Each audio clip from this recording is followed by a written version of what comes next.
Halo anak-anak, masih bersama Ibu Putri ya. Kita sekarang akan membahas tentang lingkungan biotik dan abiotik. Yuk anak-anak, simak penjelasan Ibu ya.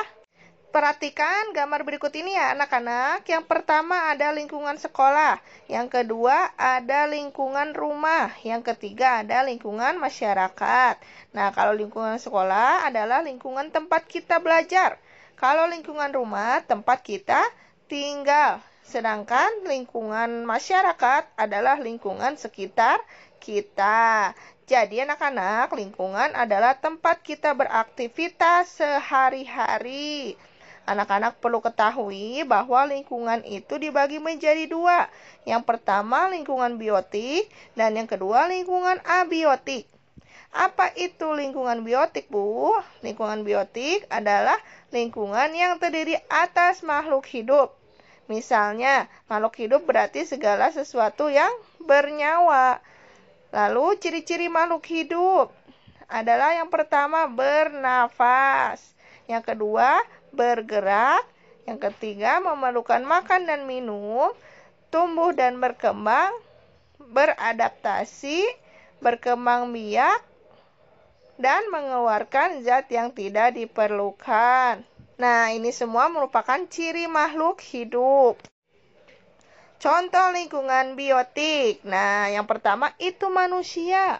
Nah, manusia itu bagian dari lingkungan biotik ya anak-anak. Karena kita itu memiliki ciri-ciri makhluk hidup. Mulai dari bernafas, lalu makan dan minum, berkembang biak, dan lain-lainnya yang tadi sudah kita sebutkan. Selain itu, manusia itu mampu mengolah lingkungannya, anak-anak. Misalnya, manusia bisa menjadi petani, peternak, atau pekerja. Nah, yang kedua, yaitu hewan. Hewan juga termasuk anggota lingkungan biotik ya, anak-anak. Hewan juga sama seperti manusia, memiliki ciri-ciri makhluk hidup. Hewan itu bermacam-macam jenisnya ya, anak-anak. Ada hewan yang hidup di darat, di air, dan juga di udara. Nah, hewan ini merupakan makhluk penting bagi makhluk hidup lainnya karena hewan dapat dimanfaatkan ya anak-anak. Misalnya, kita memakan daging dan telur yang berasal dari mana? Dari hewan. Selain dimanfaatkan oleh manusia, hewan juga bisa dimanfaatkan oleh hewan lain. Misalnya elang yang memakan tikus. Yang selanjutnya apa nih anak-anak? Nah, yang selanjutnya adalah tumbuhan. Tumbuhan merupakan anggota dari lingkungan biotik juga ya.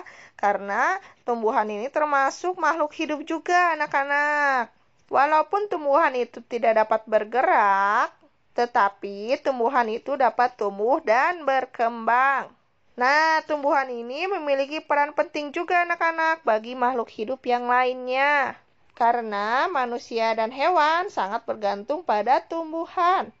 Tumbuhan itu merupakan sumber oksigen. Tanpa oksigen, semua makhluk hidup akan mati.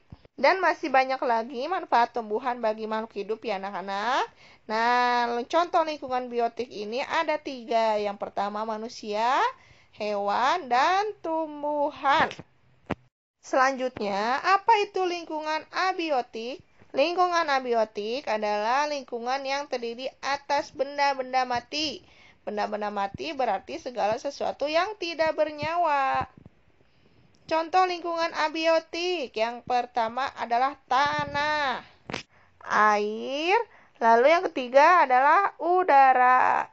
Yang keempat, sinar matahari. Perlu kalian ketahui anak-anak, tanah, air, udara, dan sinar matahari tidak bernyawa. Maka keempat ini merupakan bagian dari lingkungan biotik. Sekian penjelasan dari Ibu, semoga anak-anak bisa membedakan ya lingkungan biotik dan lingkungan abiotik. Terima kasih anak-anak, tetap semangat ya.